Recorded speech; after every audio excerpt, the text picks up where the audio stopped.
Ayers Reef up here by Roddy and Ayers Island. All this backside here, bunch of shell.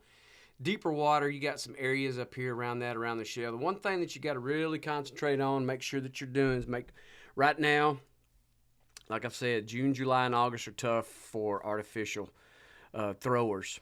And being around hard packed sand, shell reef, shell bars, all that kind of stuff is where you're going to locate and find fish. Now, the one thing that you need to understand is you're going to have to be extremely patient and have your opportunities to come along. They'll be there. You may have to wade through a bunch of dinks or smaller fish or whatsoever to find a solid fish here or there, but they're there. Your bite frames are extremely short right now. The majors and minors are where we're locating and finding fish in and around those time frames, and that's the stuff you really need to focus on. Depending on the area that you're going to fish, if you got areas that you're going to fish up here, whether it be in this particular area or other areas that's got shell and hard packed sand or wherever places that you want to be, make sure that you're working that and be patient with it, because you will catch your fish. It's just going to take you a little time, and you just have to stay the course. Don't get discouraged about it. It's going to happen. You just understand that right now, in this time frame, with the heat and everything that we got going on, lower tides that's been happening over the last couple of weeks, 3 weeks, whatsoever, you just going to have to really kind of hang in there and just kind of grind a little bit. Like I say, it'll pay off for you. It may not pay off in your time frame, but when the fish are ready for it to pay off, it'll happen. But you're going to work all these areas here on the drop, on the edges. That's where these fish are being located, a little bit deeper water. As the sun begins to rise up, our trout bites typically are dying off around 9, maybe 10. If we're fortunate, we get another hour out of it, depending on. That's why we really want to focus on being around shell, hard packed sand, and some grass in these areas. You really can maximize your catching opportunities in and around those time frames.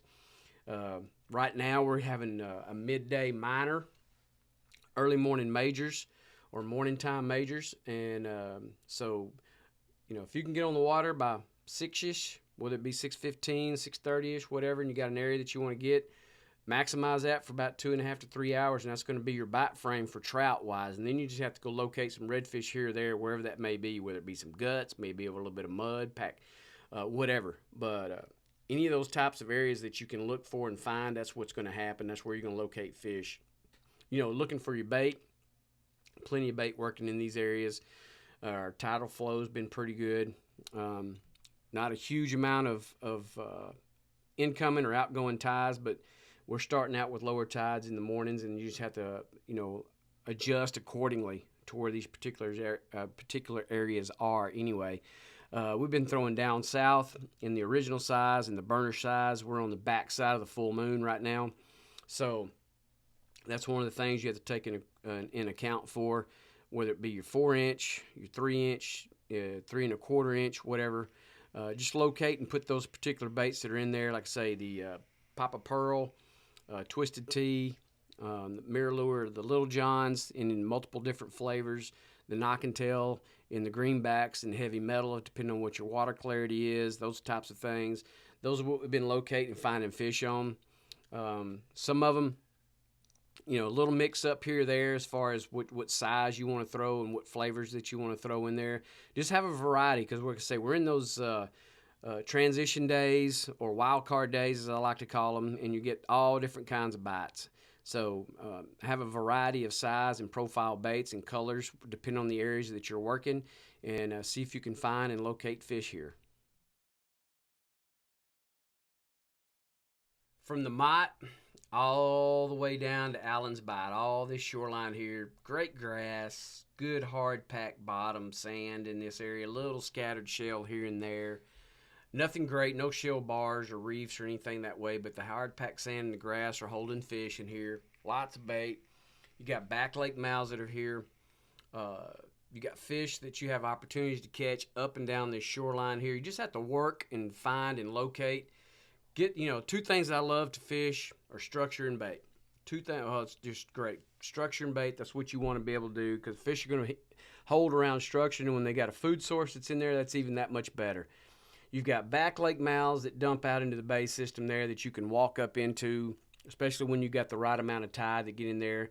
Topwater baits can be pretty good in some of these areas, depending on how much floating grass that we have, which we do have a lot of right now, so make sure that you take that into account. So you may want to throw single hooks on your topwater bait if you don't already, or throw them early enough in the morning before that grass really gets to flowing good and getting out there on top of it and just kind of jacks that topwater bait flow up pretty good. But, that said, if you don't want to do that, throw your plastics, throw your down souths in the original size, throw them in the burner shad size. You may want to incorporate the supermodel here or there, the Double D, the Mirror Lure, and the Little Johns, the Provoker as well, Marker 54, the Jerk Shrimp, all those different ones in a variety of flavors. Nothing in particular has been just stellar as far as standing out. Just our typical ones that we've been throwing for a while. Those are the ones that you particularly want to have in your bait or in your box. And again, still throwing the 16th ounce jig heads, allowing that bait to really flow and work for us. You get down here on the end of Allen's Bite down here, you got a little bit more shell off on the point. You get off on a little bit of that deeper grass, especially as that sun begins to rise up. You can get back in here inside the bite there toward the back. Get in some of these back lake areas there and wade all these areas here. Pay attention to what your tides are doing. Like I said, we've had some really lower tides early in the morning, depending on where you're at, whether it's coming in early or leaving late.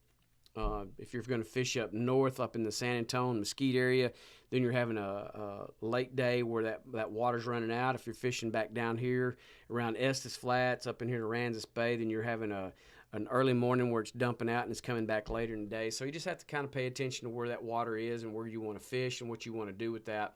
But you have some opportunity all in these areas here. Working around the shell, hard packed sand, bait locating, those types of things there. If you want, like I say, if you want to get up there early in the morning and work your topwater baits up against the shoreline, we're locating some scattered redfish here and there. Like I say, trout. Trout are hanging out there a little bit off the deeper edge of the water in the grass areas. Like I say, you may have to catch 8, 9, 10, 12 dinkers before you find a solid one, but they are there. They're in there. Just be patient with them. This is the main time frame. We've gotten June behind us. We've got July square ahead of us. We've still got 3/4 of this particular month. And then my personal opinion, August, which is probably the toughest of the three, it gets the hottest during that time frame. So your patience during these times and during this next month and a half is going to be really important for you to continue to be successful on the water. Don't get discouraged because things are not happening fast. That's just part of the game. You just have to really focus on the things that are important as far as your structure. Make sure you got your bait in there. Make sure you have a bunch of different size as far as profile baits and colors go. And then just kind of really pay attention. You may have to squinch everything down even to like a funnel point or a pinch point that's on there to make sure that you're really getting your best opportunity to catch and find your fish. So again, majors and minors are the biggest thing that we're really focusing on during this month and moving forward until our water and our air temps start to cool off, which won't be for a few more months before any of that takes place. So really focus in on that to locate and find your fish. From Turtle Pen all the way up to Mission Bay, the mouth there on North Pass, you got a lot of opportunity up and down this shoreline. Hard packed sand, you've got some scattered shell up and down this area back here.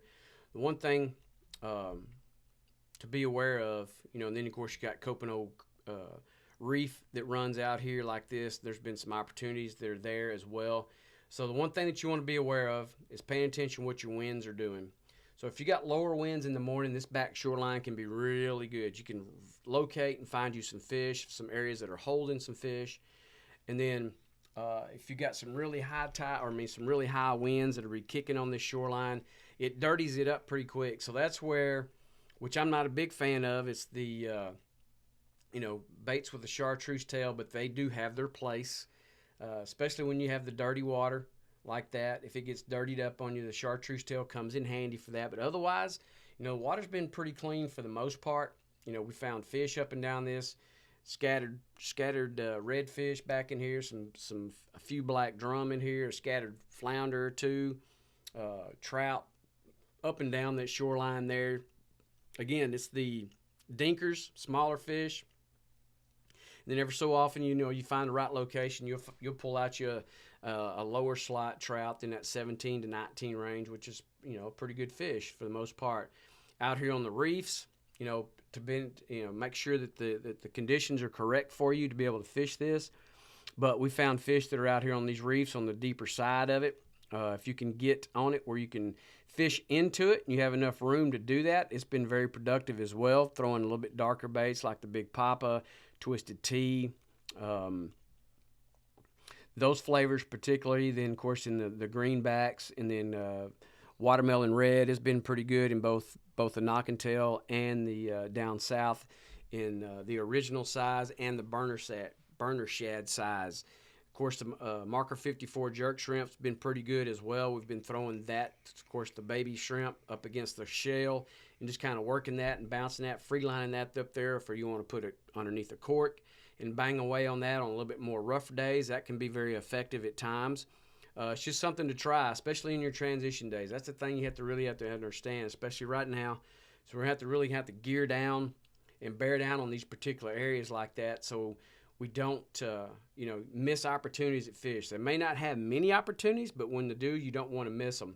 So they're going to be few and far between.